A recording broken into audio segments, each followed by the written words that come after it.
L'église est également, je ne m'étends pas, vous l'avez bien compris, un lieu où l'on est restauré, comme un hôpital. Venez à moi, vous tous qui êtes fatigués et chargés, et je vous donnerai du repos.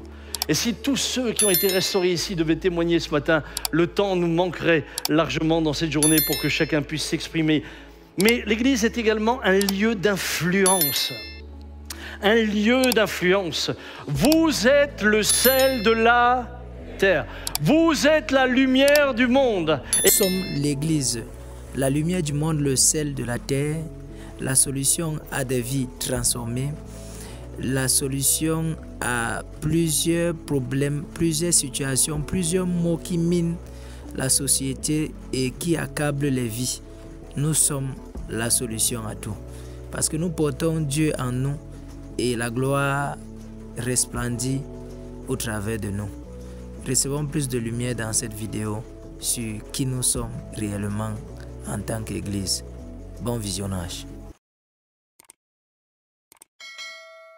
Nous sommes l'Église. Que nous soyons ici dans ce lieu, que vous soyez avec nous sur le net ou sur les réseaux sociaux, que vous soyez dans d'autres assemblées, des hommes et des femmes nés de nouveau, nous formons ensemble l'Église. Regarde ton voisin et regarde-le dans les yeux en lui disant « Tu es l'Église ». Jérémie, tu es l'Église.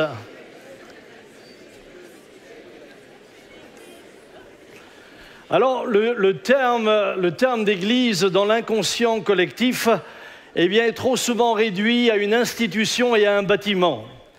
D'ailleurs, ça me rappelle une dame qui interpellait un membre de notre assemblée en lui disant « Si à l'endroit où vous allez, il n'y a pas un toit pointu avec des cloches, c'est sûrement une secte. » Et c'est une approche assez intéressante. Mais ça vous montre à quel point eh bien, les personnes sont ignorantes quant finalement à ce que la Bible enseigne sur l'Église. Et c'est ce que je voudrais voir avec vous en 3 points ce matin. Premièrement, ce qu'est l'Église. Deuxièmement, ce que sont les églises locales. Troisièmement, la vision de l'église locale, la porte ouverte. Et je m'attarderai sur ce 3e point. Vous me pardonnerez si je passe plus rapidement sur les 2 premiers, parce qu'il me semble important de vous communiquer la vision de l'église locale, de la porte ouverte. Il est important que vous sachiez pourquoi nous prenons certaines décisions, quelle est notre direction et qu'est-ce qui nous motive. Alors, premier point, qu'est-ce que l'église ? Ce terme, finalement, intervient la première fois dans la bouche de Jésus, et c'est dans Matthieu 16, lorsqu'il s'adresse à Pierre. Pierre qui venait de lui faire une grande déclaration. « Tu es le Christ, le Fils du Dieu vivant. » À cela, Jésus lui dit, « Ce ne sont pas la chair et le sang qui t'ont révélé cela, mais mon Père qui est dans les cieux. » Et il continue en lui disant, « Tu es Pierre, et sur cette pierre, je bâtirai mon église. » Comprenez bien, non pas sur Pierre l'apôtre, mais sur cette pierre qu'est la déclaration « Tu es le Christ, le Fils du Dieu vivant ». Ce qui m'amène à nous rappeler que le fondement de l'Église, c'est Christ lui-même. Il en est la pierre angulaire, la pierre principale. Il en est la tête, il en est le chef, il en est l'époux, et nous sommes l'épouse qui un jour sera unie pour toujours et pour l'éternité avec lui. Que son nom soit béni. En grec, c'est le terme ecclésia du verbe ekkaleo. Alors, je vous donne rapidement la définition. Ça signifie, ou ce terme signifie appeler hors d'eux. Il désignait chez les Grecs une assemblée légale comprenant uniquement des citoyens spécialement appelés ensemble hors d'une grande multitude pour gérer les affaires publiques. D'ailleurs, chez les Grecs, et je n'ai pas le temps de m'étendre là-dessus, mais ce serait intéressant de prendre le temps, on partait du principe que ceux qui dirigeaient, ceux qui étaient appelés hors d'eux, étaient choisis des dieux. Et ils étaient choisis, alors c'est assez particulier, sur leur physique. Il est évident que si j'avais été du temps des Grecs, probablement que je n'aurais pas été choisi. Mais ça, c'est la bonne nouvelle. En Jésus-Christ, vous êtes tous choisis. Il correspond également au terme synagogue qui finalement a été repris par les Juifs et qui était utilisé pour parler d'une assemblée de Juifs réunis pour adorer Dieu. Alors si les Grecs s'occupaient, eux, des affaires publiques, j'aimerais vous dire que nous qui avons été appelés hors d'eux, hors de quoi? Hors du monde, nous sommes appelés à nous occuper des affaires du royaume de Dieu. Et j'aimerais te dire que c'est certainement la responsabilité la plus importante que tu puisses avoir. L'Église me fait toujours penser à une ambassade, c'est-à-dire une représentation d'une nation auprès d'une autre nation. L'Église est une représentation du royaume de Dieu auprès de ce royaume dans lequel nous vivons, la terre. Elle est basée sur quoi? Sur l'enseignement de Christ et des apôtres. Elle est, dit l'Écriture, la colonne de la vérité. Et quand je parle de vérité, je ne parle pas simplement d'un discours, je parle d'abord d'une personne et de son message, c'est Jésus. Et l'Église est appelée à diffuser cette bonne nouvelle, ce message où qu'elle se trouve. Vous êtes des ambassadeurs de Christ. Dis à ton voisin, tu es promu au titre de diplomate. Peut-être tu es venu ce matin, tu es maçon ou tu es boulanger. Ce matin, tu es promu au titre de diplomate. Tu es ambassadeur de Christ, là où tu te trouves. Alors relève la tête, sois fier de ce que tu es. Souvent les chrétiens sont repliés sur eux-mêmes comme ça, on dirait des corbeaux qui... Hé, redresse-toi, regarde droit et dis, je suis un ambassadeur de Christ.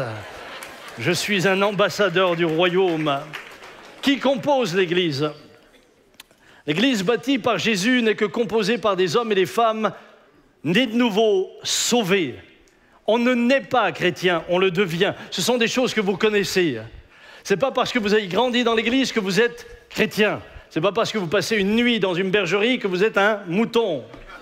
D'accord? C'est la même chose. On ne devient pas chrétien par le fait simplement de participer tous les dimanches au culte, être présent, à observer tout ce qui se passe autour de nous. L'Église est cet ensemble d'hommes et de femmes appelés hors du monde. Mais hors du monde ne veut pas dire que nous sommes finalement repliés sur nous-mêmes. Nous ne sommes pas en vase clos. Le sel qui est dans la salière n'a jamais été mis dans la salière pour rester dans la salière. Le sel a été mis dans la salière pour être répandu. Et l'Église est appelée à se répandre dans la société dans laquelle nous vivons. Elle est composée de pierres vivantes. Nous formons ensemble un édifice spirituel. Laissez-moi vous lire ce que dit l'apôtre Pierre. Approchez-vous du Seigneur. La pierre vivante rejetée par les hommes, mais choisie et jugée précieuse par Dieu. Prenez place, vous aussi, comme des pierres vivantes dans la construction du temple spirituel. Chacun d'entre vous a une place dans le temple spirituel.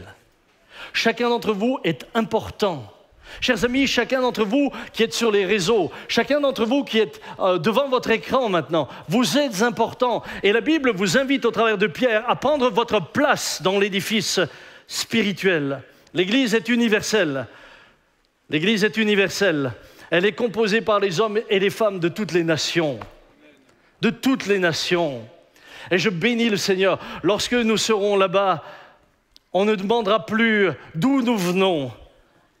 Mais on ne regardera qu'une chose, si nous sommes enfants de Dieu. Des hommes de toute race, de toute nation, de toute couleur se retrouveront. C'est pour cela que l'Église ne peut supporter de racisme au milieu d'elle. C'est impossible. Il n'y a pas de place.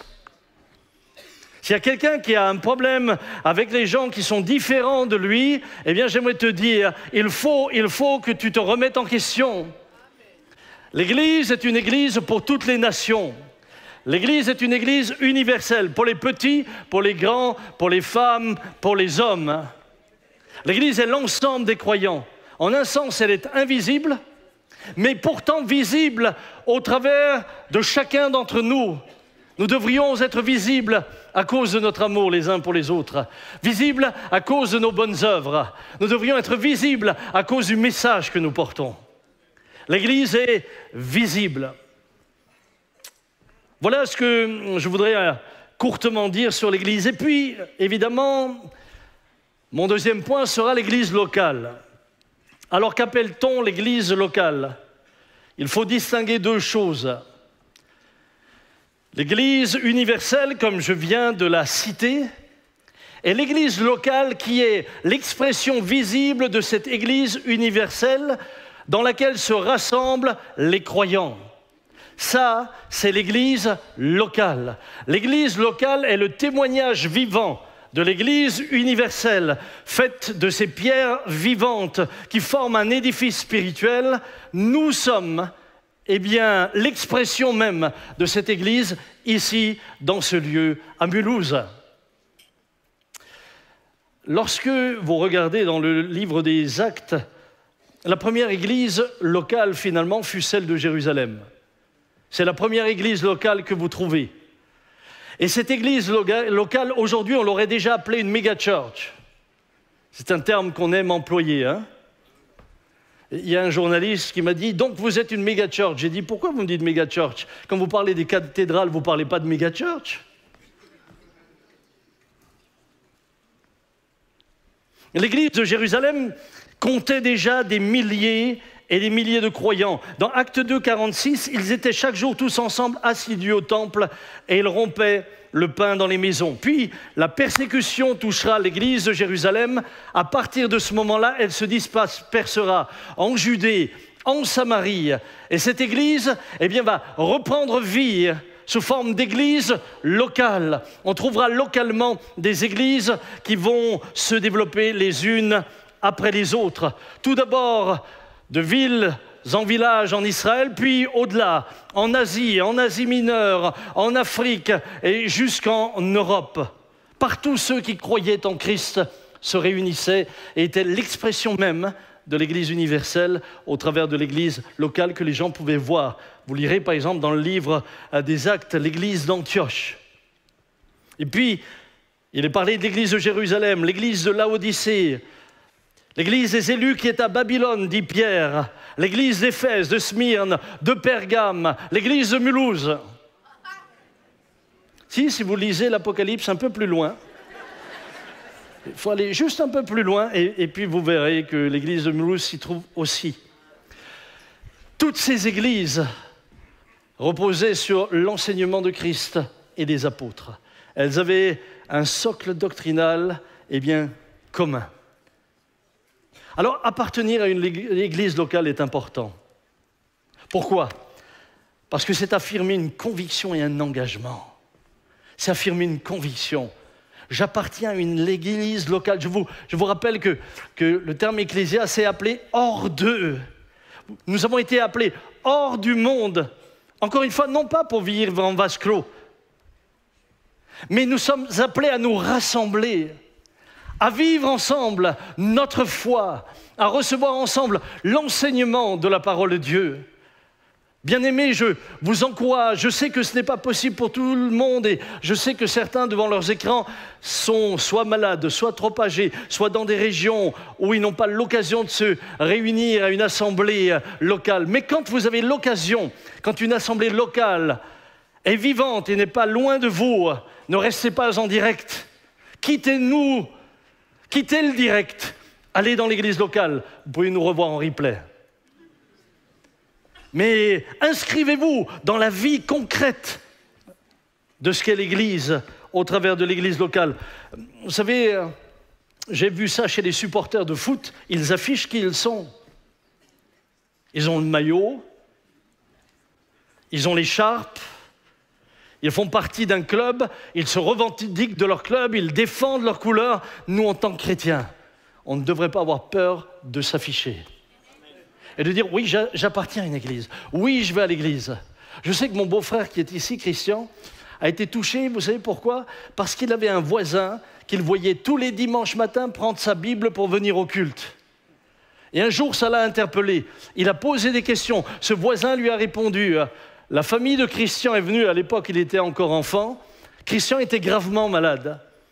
Et c'est comme ça que, parce qu'ils ont vu quelqu'un qui appartenait à une église locale, qui faisait la démarche, venir, parce qu'ils lui ont parlé, cette personne dira, mais venez, on peut prier pour votre enfant.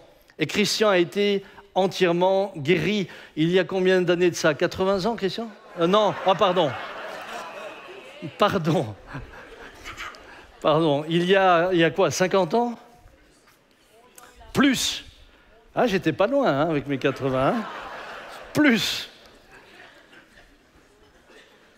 C'est une grâce quand c'est possible d'appartenir à une église locale. Pourquoi? Parce que le Seigneur l'a voulu. C'est lui qui dit, là où 2 ou 3 sont réunis en mon nom, je suis au milieu d'eux. L'isolement n'est jamais encouragé. Voyez-vous, même dans les pays persécutés comme la Chine, où finalement chacun pourrait dire c'est un trop grand risque que de me réunir à l'assemblée des croyants au vu de ce que nous pouvons subir. Non, dans les pays persécutés, malgré la menace, ils savent quelle est l'importance de l'église locale. Ils s'y retrouvent, ils vivent leur foi ensemble, ils prient ensemble, ils se bénissent les uns les autres, ils s'aiment les uns les autres. La plupart des épîtres de Paul s'adressent à des églises locales. Nous nous laissons enseigner par ce que Paul dit, mais beaucoup d'enseignements que Paul donne sont adressés uniquement à l'église locale. Et c'est important de le réaliser. Il est donc impossible de négliger la vie de l'église locale. Alors, bien sûr, l'épître aux Hébreux précise quelque chose. L'épître aux Hébreux, et j'aimerais revenir courtement là-dessus, dit « N'abandonnons pas notre assemblée ». Puis-je vous faire une remarque? Il n'a pas dit « ne changeons pas d'assemblée ». Il a dit « n'abandonnons pas ». Qu'est-ce que cela veut dire?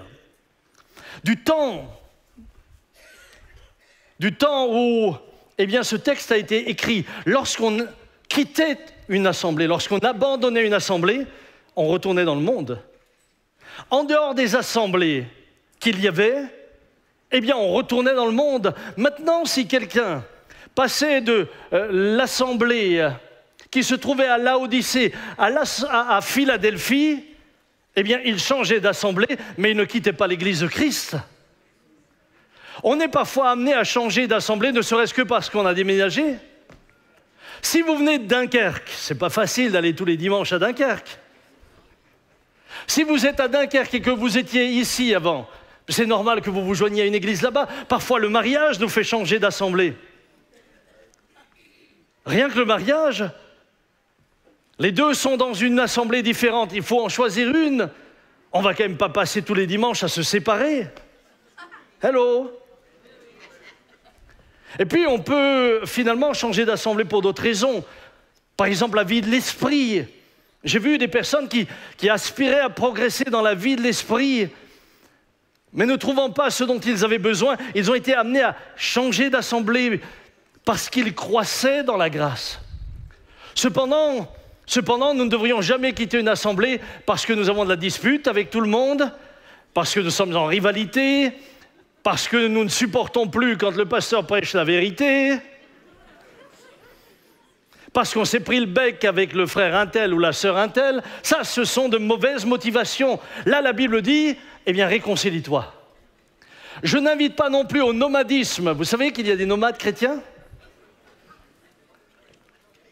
Ils vont d'église en église. Ce sont des nomades. Mais j'aimerais vous dire une chose, à vous qui êtes nomades. J'aimerais vous dire, vous ressemblez à cet arbre fruitier qui ne porte jamais de fruits. Si vous plantez un arbre fruitier, vous le laissez une année ici, puis vous le déracinez, vous le mettez là une année, puis une année là, il ne porte jamais de fruits. Il ne peut jamais développer son système racinaire pour cela.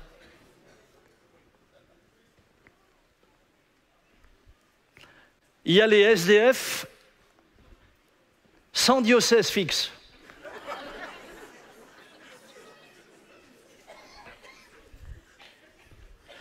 Je crois qu'il est important de réaliser que, oui, dans certaines circonstances, on peut être amené à changer. J'ai vu des personnes changer d'assemblée, partir d'ici pour aller ailleurs, parce qu'il leur semblait qu'ils s'épanouissaient plus. Gloire à Dieu, moi, je n'ai pas de problème avec ça.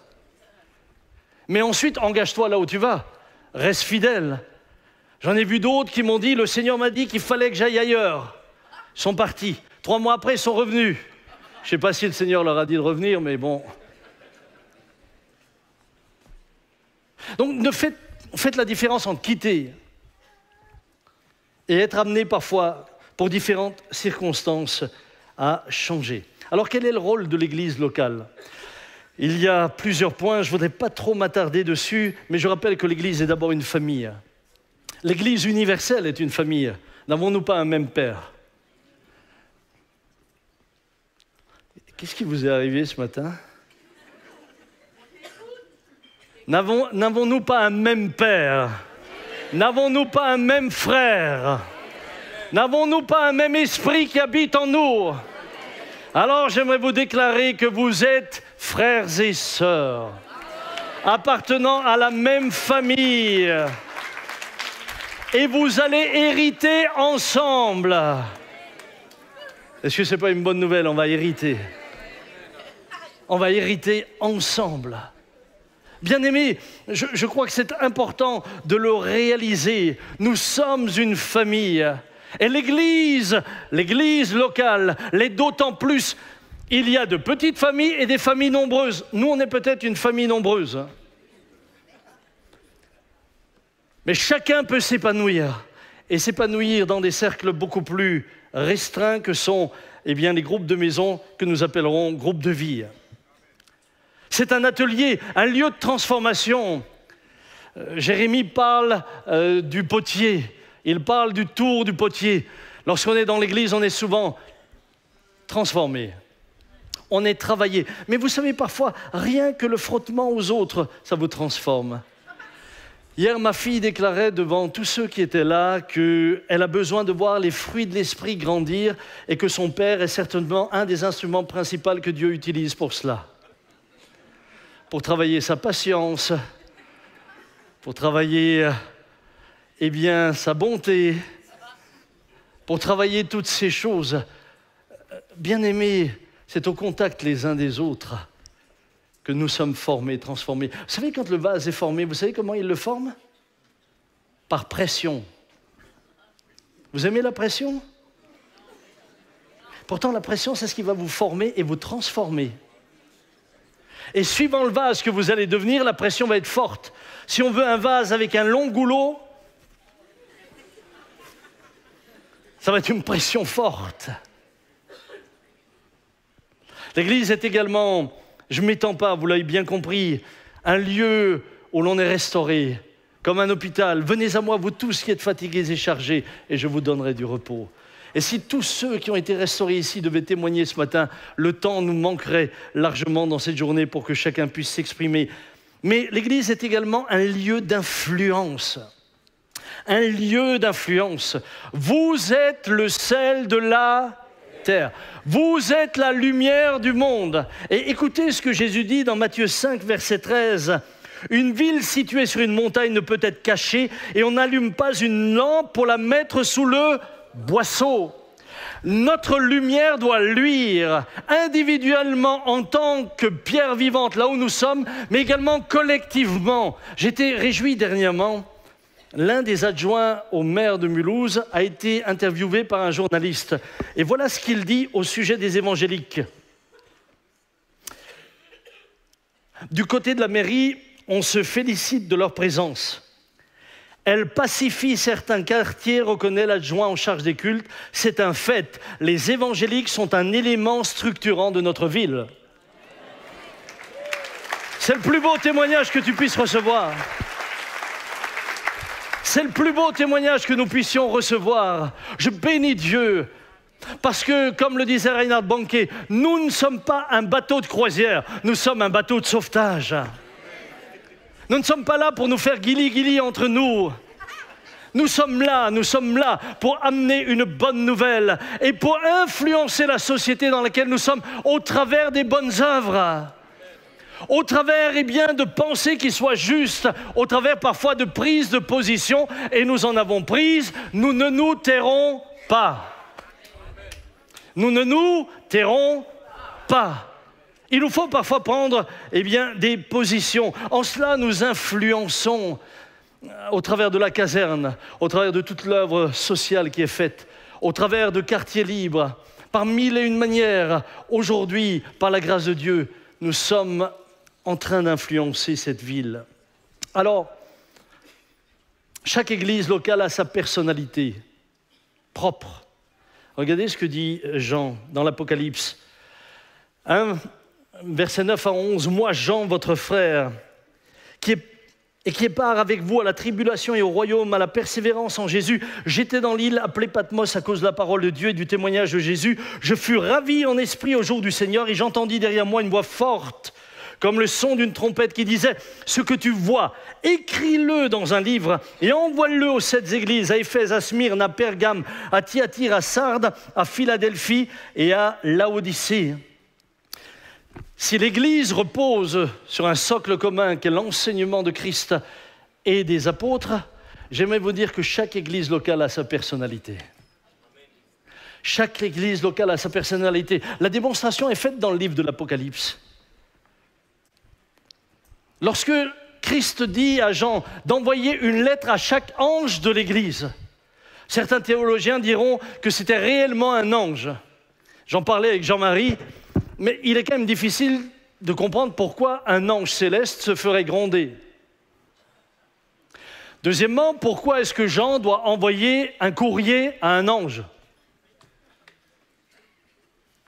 Il est clair que l'ange de l'Église, c'est le responsable de l'Église locale, qui lui est aussi un messager. C'est à lui que s'adresse cette lettre de Jean. Et donc, eh bien, chaque Église va également se caractériser par la manière dont elle est dirigée. Elle sera influencée par la personnalité de ceux qui sont les pasteurs. Vous pouvez faire ce que vous voulez, c'est comme ça. À quelque part, il y a quand même un peu de nous dans l'Église. On est une Église qui aime rire. D'ailleurs, parfois, mes amis internautes, pardonnez-nous, je sais que certains ne comprennent pas toujours quand je charrie ma femme. Mais si vous parliez avec ma femme, elle vous dirait, le jour où il ne me charrie pas, c'est qu'il fait mauvais temps à la maison. Nous aimons nous taquiner entre pasteurs.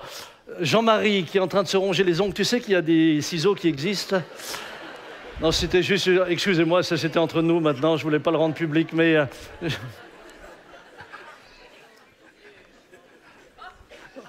Mais c'est la porte ouverte.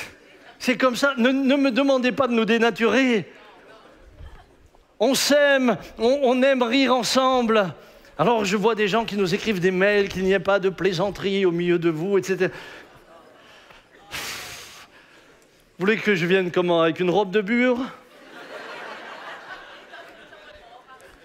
Ce qui nous caractérise, c'est notre joie, c'est notre enthousiasme. Ce que Papa Jean a amené, c'est que Dieu, chaque fois qu'il lui parlait de manger. Mais on est des Alsaciens, ça nous caractérise. Moi, je comprends que les Anglais ne se caractérisent pas comme ça quand tu vois la cuisine qu'ils font.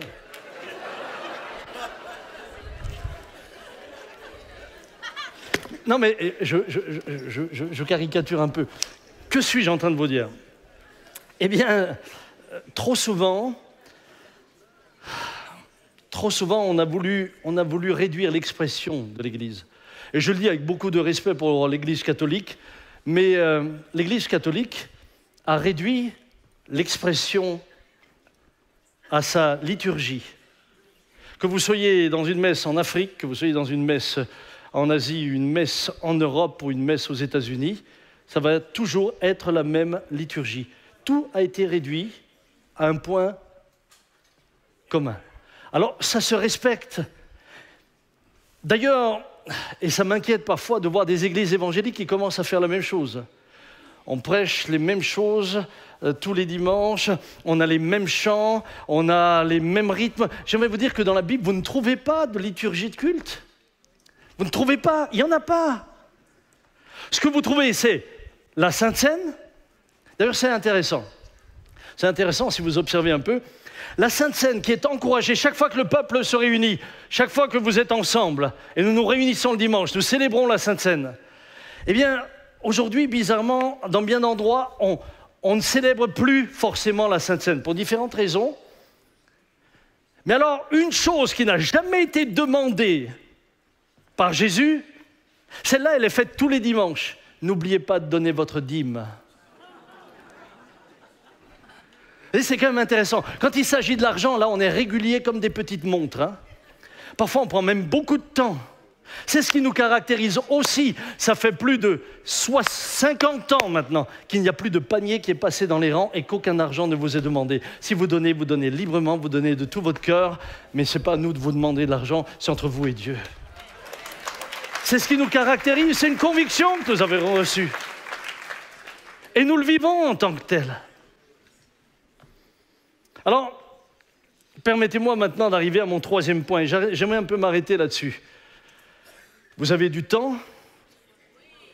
Ben de toute façon, puisqu'on vous a préparé à manger. Enfin, à manger. Bon, c'est des toasts nourrissants. Hein? Ça, tu manges un toast, tu as mangé pour la semaine. Troisième point, vision pour la porte ouverte. Est-ce que vous êtes encore avec moi ce matin? Le point que je vais aborder maintenant est extrêmement important pour chacun d'entre nous, pour que vous compreniez finalement dans quelle église locale vous êtes et quelle est sa direction, sa vision. Je crois qu'une église locale doit avoir une vision donnée de la part de Dieu. Et cette dernière définit ce à quoi elle est appelée et ce qu'elle deviendra.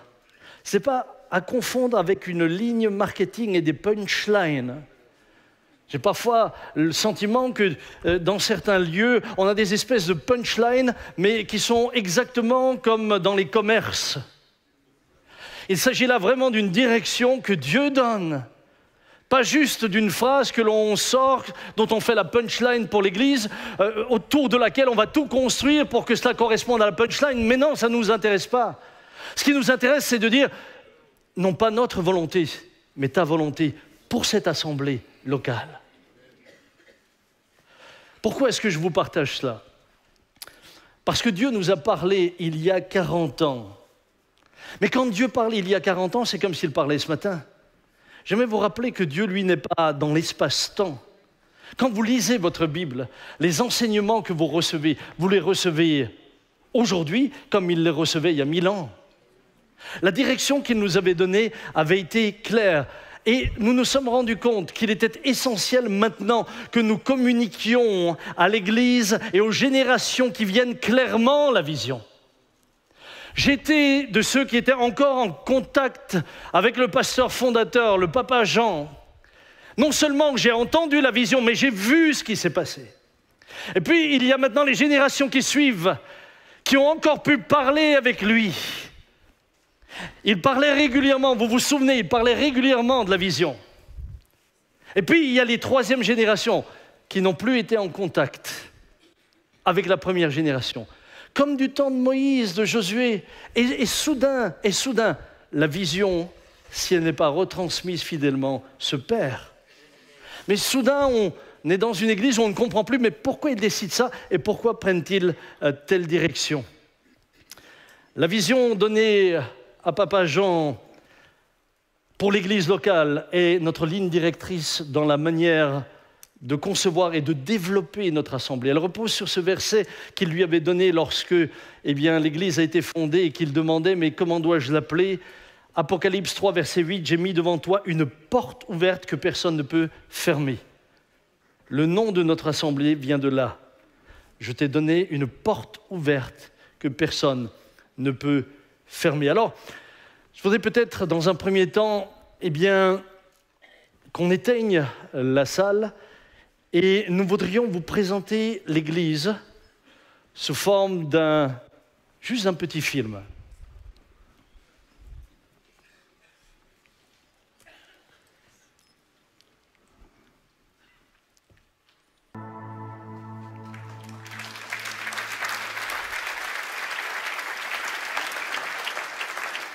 Cette vidéo restera en ligne puisqu'elle est l'expression même de la vision et de ce que nous sommes. Et je voudrais pour cela arriver au premier point que vous avez vu, un seul peuple rassemblé pour adorer, c'est la première slide. Ils étaient chaque jour tous ensemble assidus au temple. Vous savez, souvent on m'a posé la question, mais mais pourquoi finalement, au lieu d'être 2000, 2500, d'agrandir maintenant encore, puisque nous allons agrandir, pourquoi est-ce que vous n'ouvririez pas partout dans la région de plus petites assemblées? Je vais vous expliquer pourquoi et pourquoi nous nous y tenons. Il y a, en 1983, alors que nous étions encore une petite assemblée, nous avions 200, 220 membres. Marie-Odile, tu étais déjà là. Jean-Claude Meyer, je ne sais pas où il est, il était déjà présent. Et nous avions à cette époque-là 12 anciens. Et ce que je vous dis, je vous le dis vraiment avec beaucoup de respect, c'est l'histoire. Et parfois, pour comprendre le présent, pour savoir où on va, il faut savoir d'où on vient. Ce qui donne l'identité, c'est cela. Je sais d'où je viens et je sais où je vais. Et donc, à cette époque-là, les anciens avaient proposé que nous réorganisions finalement l'église qui se retrouvait le dimanche à Pfastatt en 4 églises locales dans 4 villes, dans 3 villes autour de Mulhouse. Une dans le Sundgau, une du côté de Colmar et une du côté de Thann. Et évidemment, l'argumentaire était appuyé, était aussi très sensé. Cela évite les longs déplacements, cela évite la dépense de diesel ou d'essence, cela évite et permet aux personnes âgées de se retrouver, cela permet une plus grande mobilité, etc. Et je dois dire que mon père adhérait à cela. Il disait, mais je trouve cela sage, je trouve cela intelligent. Cependant, et c'est ce que je vous disais tout à l'heure, l'Église n'appartient à personne d'autre qu'à Jésus-Christ. L'Église n'appartient à aucun pasteur. L'Église n'appartient à aucun mouvement. L'Église n'a qu'un chef suprême. C'est Christ lui-même. Et donc, il lui dit, il partage en disant « De tout cœur, je suis prêt, mais je souhaiterais que nous demandions à Dieu quelle est sa volonté. » Parce que si ma femme n'avait pas été guérie, cette église n'existerait pas. C'est au travers du miracle de la guérison de mon épouse que l'église est née. Donc, demandons-lui. Et c'est ce qu'ils firent. Tout le monde était d'accord parce que tout le monde est toujours d'accord de prier quelle est la volonté de Dieu tant que tout le monde est sûr que la réponse ne peut pas être autre chose que ce qu'ils ont décidé. Ça, notez-le-vous bien, c'est comme ça.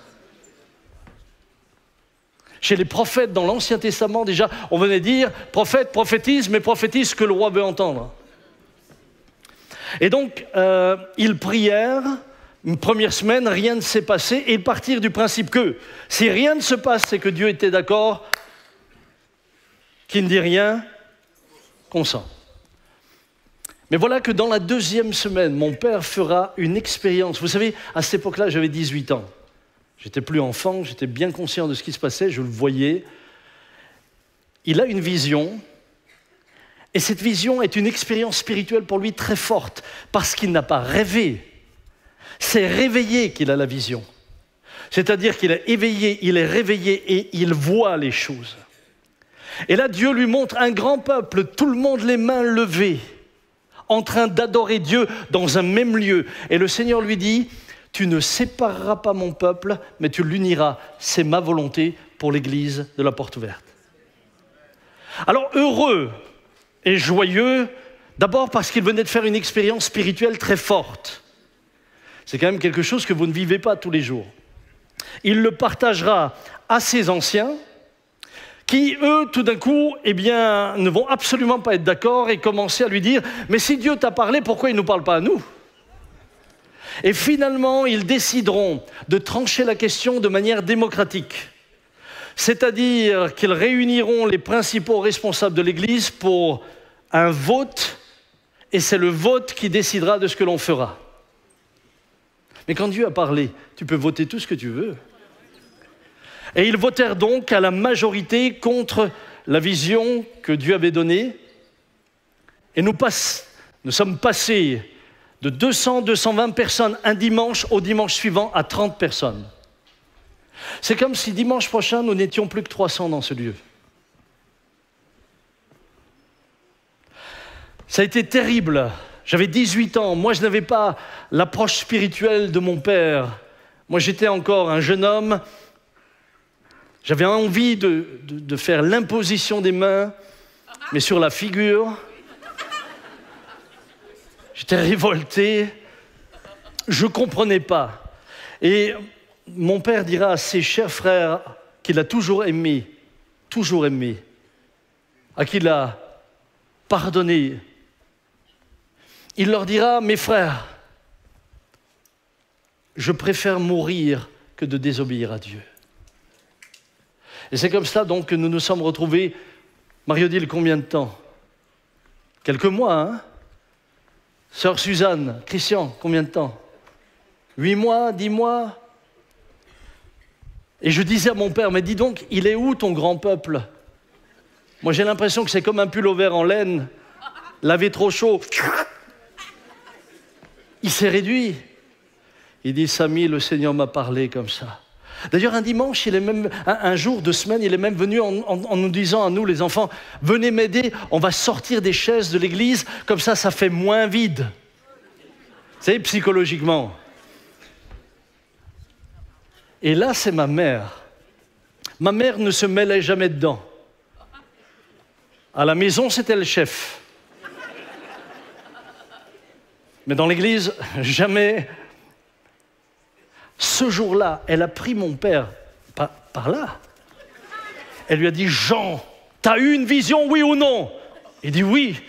Elle lui dit, alors tu ne sortiras pas une seule chaise.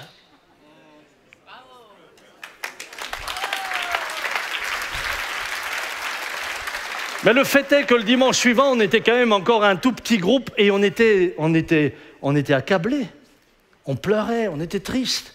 Mais il se passait quelque chose. Quand nous nous mettions à louer Dieu, la présence de Dieu venait comme jamais nous l'avions vécu auparavant. Jamais. C'est dans cette période-là, n'est-ce pas, Marie-Odile, que nous avons commencé à louer Dieu en langue. Il y avait de telles visitations de l'esprit qu'on ne pouvait pas s'empêcher de chanter dans l'esprit. Alors d'un côté, on pleurait, et de l'autre côté, la gloire de Dieu était là.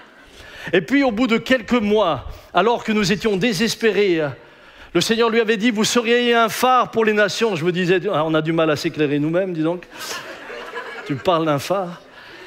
Soudain, une famille est venue à Christ. Ça a transformé notre vie. C'était un couple avec 16 enfants, c'était le réveil. C'était le réveil. Mais à partir de là, l'Église n'a plus arrêté de croître. Nous ne faisions pas d'évangélisation, nous ne sortions pas, nous ne savions pas d'où les gens venaient, mais les gens venaient. 2 ans plus tard, nous étions 300, là où nous étions 200 en 13 ans. Et ça n'a plus jamais arrêté. Les malades étaient guéris. C'est là que Papa Jean a commencé à avoir les premières paroles de connaissance. Nous, on n'était pas branchés États-Unis, Angleterre. Vous voyez Papa Jean? Papa Jean et les Américains, c'est une grande histoire. On n'avait pas de contact, mais l'Esprit de Dieu avait agi. Et à partir de ce jour-là, nous avons dit, ça, c'est la vision que Dieu a donnée pour l'Église ici.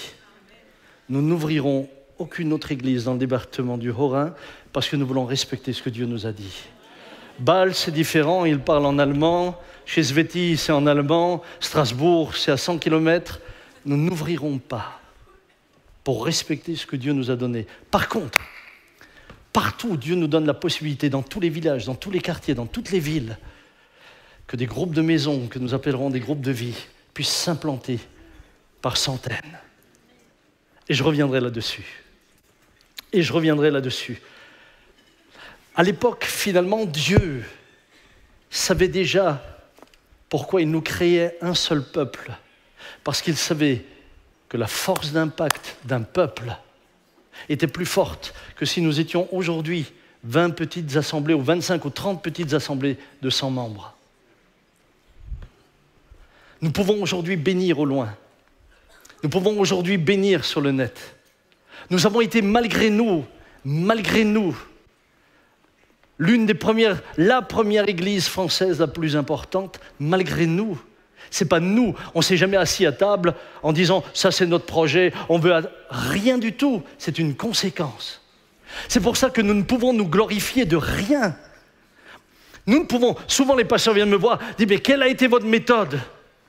On n'en a pas. La seule méthode, c'est obéir à ce que Dieu te demande là où tu es. Deuxièmement, une église qui brille et ouvre un chemin. Je marcherai devant toi, j'aplanirai les chemins montueux, je romprai les portes d'airain et je briserai les verrous de fer. Je vous l'ai dit tout à l'heure, le Seigneur nous a parlé, il nous disait à l'époque quand il a eu la vision, Dieu lui disait, vous deviendrez une lumière pour les nations. Mais quand on n'était plus que 30, vous savez, parfois Dieu vous parle, mais entre le moment où il vous parle et la réalisation, vous passez par des chemins incompréhensibles. Et moi je me disais, mais comment pouvons-nous être une lumière? Comment est-ce possible? On est 30.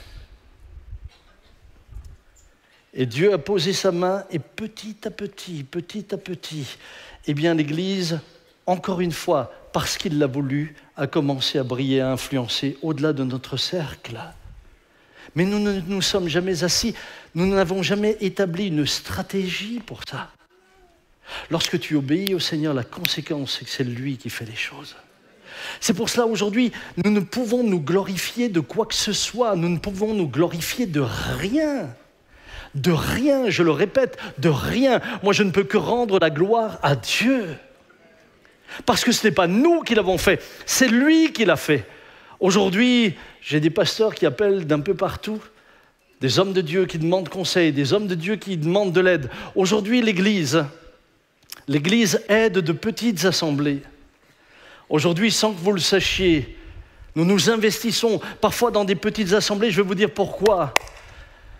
Parce que le Seigneur m'a dit, je vous ai béni pour que vous bénissiez. Vous n'avez pas été béni pour vous-même, vous avez été béni pour bénir. Je ne vous ai pas créé un grand peuple pour que vous puissiez dire, regardez comme nous sommes grands. Je vous ai créé grand pour que vous soyez serviteurs des plus petits. Et c'est de cette manière-là que nous aidons des églises en France. Parfois nous les soutenons financièrement, parfois nous les soutenons avec nos ministères. Elles sont des églises qui ne s'appellent pas portes ouvertes. Dieu ne m'a pas dit implante des portes ouvertes partout. Nous avons des églises qui s'appellent portes ouvertes parce qu'elles sont nées du milieu de nous. Mais Dieu m'a dit, aide aux petites assemblées à se développer. Peu importe qu'elles fassent partie de ton mouvement, qu'elles s'appellent la pâquerette sauvage ou la fraise des bois, peu importe, aide-les, parce que si elles grandissent, si elles croissent, c'est le royaume de Dieu qui avance. Et notre vision pour l'Église, c'est une vision pour le royaume de Dieu. Nous ne sommes pas là pour nous ne sommes pas là pour mettre notre tampon porte ouverte. Nous sommes là pour servir le corps de Christ. C'est là notre vision. Et si vous faites partie de l'Église, il faut comprendre que vous vous inscrivez dans cette vision-là.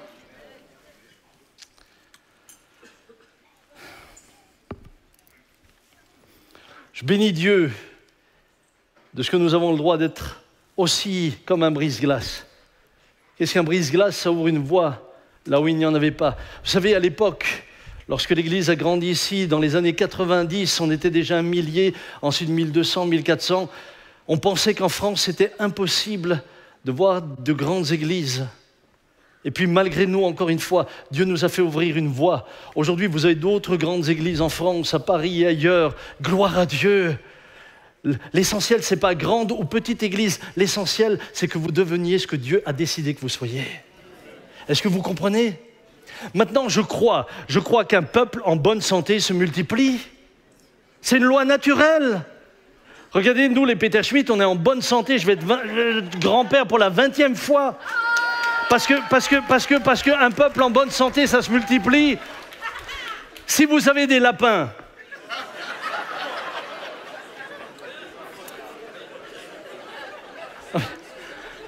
je ne voulais pas me comparer à des lapins, mais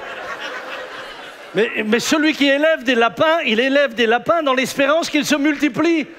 Moi, mon père, quand il mettait le mâle avec une femelle, c'était pas pour qu'elle lui produise un lapin. Il savait qu'il y en avait 5, 6, 7, 8 qui allaient venir. Ça, c'est normal. Mais après, chaque église va se structurer selon ce que Dieu lui a dit. Moi, ce qui m'importe, c'est pas que je vous dise aujourd'hui, voilà, nous sommes le modèle, nous sommes la valeur étalon. Non! Je vous dis, voilà ce que Dieu nous a demandé à nous ici. Et toi, peut-être qu'il te demandera autre chose. Sois fidèle dans ce qu'il te demande. Sois fidèle. Nous avons, malgré nous, ouvert la voie avec les cultes en direct. Je pense que, malgré nous avons été les premiers à diffuser un culte en direct sur le net en francophonie. Et peut-être, et certainement même plus loin. C'était en 2006. 2006. L'image était tellement pixelisée que Bertrand se résumait à 3 gros points. Jean-Luc, il aurait peut-être eu 4 points. Tellement c'était... Ça n'avait pas de sens. Mais il y avait une conviction qui nous habitait. Fais-le. Au début, je vais être honnête avec vous, au début, je ne voulais pas que ce soit diffusé parce que je disais, je ne veux pas que des personnes qui sont dans d'autres assemblées, tout d'un coup, restent à la maison. Donc on avait mis un code pour que seuls ceux qui font partie de l'Église puissent regarder de chez eux. Et vous savez qui m'a fait changer d'avis? C'est un pasteur ménonite. Un pasteur ménonite est venu me voir. Il me dit, Samuel, vous avez votre culte en direct? Je dis oui. Il dit, comment ça se fait qu'on ne peut pas le voir? J'ai dit, mais parce qu'on le crypte. Il me dit, pourquoi tu fais ça? Je dis, mais moi, je veux pas, je veux respecter les autres assemblées. Et tout. Il dit, devant Dieu, tu n'as pas le droit de le faire. Il faut que tu rendes le culte accessible à tout le monde. Et c'est à ce moment-là qu'on l'a fait. Et aujourd'hui, ce matin, vous êtes plus de 6 000 connectés avec nous, c'est-à-dire entre 12 et 15 000 personnes, et je bénis Dieu de ce que nous ayons obéi. Je vois des personnes être baptisées du Saint-Esprit au travers du net. Je vois des personnes naître de nouveau. Mais ce que j'aimerais vous dire, à vous qui êtes sur le net, quand vous avez une église, si c'est possible, vivante près de chez vous, même si elle s'appelle, comme je l'ai dit tout à l'heure, Fraise-des-Bois, allez à Fraise-des-Bois. Apportez votre contribution, laissez-vous former, laissez-vous transformer. L'Église a besoin de vous. Prenez votre place dans le corps de Christ. Et puis vous nous regarderez l'après-midi. Mais si vous n'avez pas, évidemment, nous sommes heureux. Certains d'entre vous me disent, mais pasteur, vous êtes notre pasteur, vous êtes comme notre Église. Eh bien, je bénis Dieu. Je vous aime de tout mon cœur. Mais encore une fois, notre but, ce n'est pas de vous garder en ligne. C'est de vous permettre d'entrer dans la grande famille de Dieu. Et puis, une famille unie en chaque saison. Ils rompaient le pain dans les maisons. Et je terminerai par cela. Ils prenaient leur nourriture avec joie et simplicité de cœur, louant Dieu, trouvant grâce auprès de tout le peuple. Dans la vision que le papa Jean avait reçue à l'époque, il voyait un grand peuple, tout le monde les mains levées. Et ensuite, eh bien, il voyait des petits groupes, 6 personnes, 8 personnes, 10 personnes, réunies. Alors, Dieu savait comment parler à mon père. Il fallait toujours qu'il y ait du gâteau. Il me disait toujours, Samy, il y avait du café et du gâteau. Et vous savez que par la suite, il me disait toujours, Samy, c'est important de leur dire qu'il y avait du gâteau. Hein? Dieu sait nous parler. Hein? Dieu sait nous parler. Et il montrait finalement ce qui allait devenir les groupes de maison. Alors au début, il y en avait 10, 20, 30, 40. Maintenant, il y en a, je ne sais pas, autour des 150. Notre désir. Et Jean-Luc, tout à l'heure, vous avez vu avec quelle énergie Jean-Luc a dit « Mon rêve !» On aurait dit Martin Luther King. « My dream !» C'est qu'il y ait des groupes de maisons dans tous les villages, dans toutes les villes. Et je vais vous dire pourquoi. En 2019, le Seigneur m'a parlé clairement. Clairement, il m'a dit, Samuel, bâtis l'Église de manière à ce qu'elle continue, même si tout devait s'arrêter. J'ai vu l'Église d'Algérie soudain être fermée unilatéralement par une décision du gouvernement. Et soudain, les croyants ne pouvaient plus se rassembler dans des lieux comme cela. L'église de Tizi Ouzou comptait 1000 personnes. Et soudain, eh bien, les frères disaient, nous étions désemparés parce que nous ne savions pas comment nous organiser. Maintenant, nous prions pour eux. J'ai vu, en 2020, mars, toutes les églises de France fermées. Et soudain, les croyants, dans bien des endroits, étaient perdus. Alors qu'ici, ça continuait. au travers des groupes de maison, on se retrouvait, on s'entraidait, on se supportait, on priait les uns pour les autres. Et je sais aujourd'hui qu'il nous faut continuer à multiplier ce que nous allons maintenant ne plus appeler des groupes de maison. Je vais vous dire pourquoi. Parce que les groupes ne se réunissent pas que dans des maisons, ils se réunissent partout. Ce sont des groupes de vie. Et dans l'avenir, on parlera de groupes de vie. Et mon désir, c'est de permettre à l'Église, eh bien finalement, d'avoir des groupes de vie dans tous les endroits. Et le dimanche, se retrouver ensemble pour louer Dieu. Et le jour, dernièrement, où ils veulent nous fermer, pour X raisons, ça peut venir, et ça peut venir vite. Personne ne pourra arrêter ça. L'Église continuera partout. Partout. Ils peuvent me mettre en prison, mais ils ne peuvent pas vous mettre tous. Déjà là, ils ont des problèmes de place. D'ailleurs, avec ma femme, je disais un jour, mais tu sais que parfois, suivant ce que je prêche, je pourrais avoir des ennuis. Et je lui ai dit, tu sais, une des condamnations, c'est 70 000 € d'amende et 5 ans de prison. Alors elle m'a regardé, elle m'a dit, tu sais Samuel, les 70 000 €, on les a pas, il vaut mieux que tu ailles en prison. Ça m'a encouragé, ça m'a fait du bien, ça, quand ton épouse t'exhorte comme ça, tu vois, tu as une pêche après, tu dis, oh Seigneur. Et je lui ai dit, tu as raison ma chérie, et s'ils m'y mettent, je ferai le coup de l'apôtre Paul. Je chanterai jusqu'à ce que toutes les portes s'ouvrent.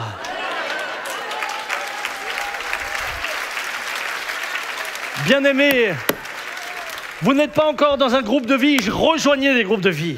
Nous voulons les ouvrir partout, partout, partout.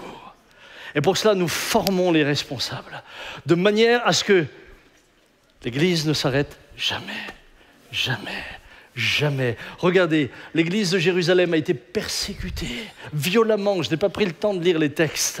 Elle fut dispersée à tel point qu'il ne restait plus que les apôtres à Jérusalem, dit Acte 8. Mais cette Église, personne ne pouvait l'arrêter. Vous devenez une Église inarrêtable.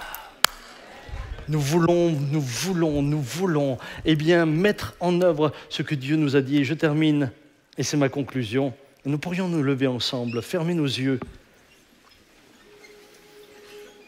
Apocalypse 22, verset 16. Pendant que ma sœur m'accompagne au clavier, moi, Jésus, j'ai envoyé mon ange pour vous attester ces choses dans les églises.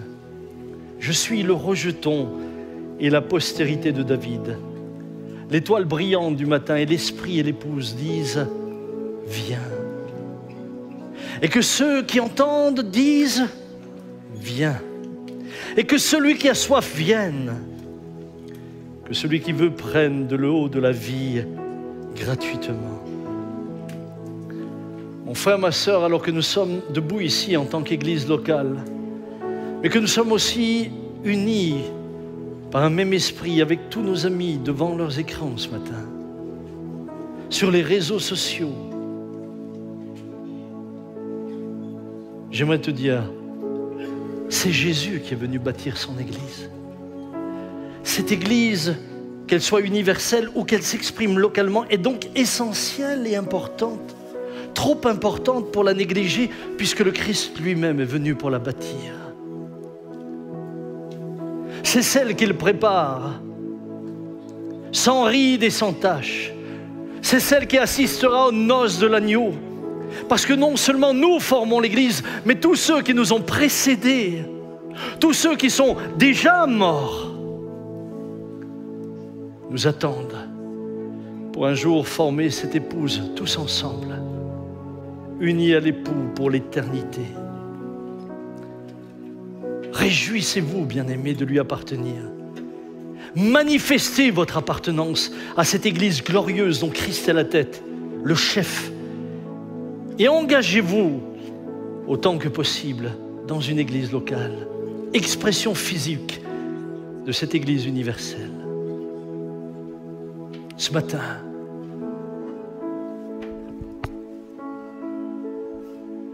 engage-toi dans un groupe de vie. Laisse-toi former pour un groupe de vie. Ouvre ta maison pour un groupe de vie. Je veux obéir à ce que Dieu m'a dit.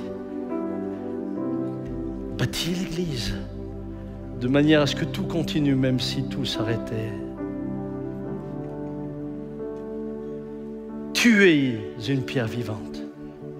Je suis une pierre vivante. Ensemble, nous formons l'Église. Ici, devant vos écrans, que vous soyez en métropole, que vous soyez dans les dom-toms, que vous soyez à l'étranger, ensemble, nous formons l'Église.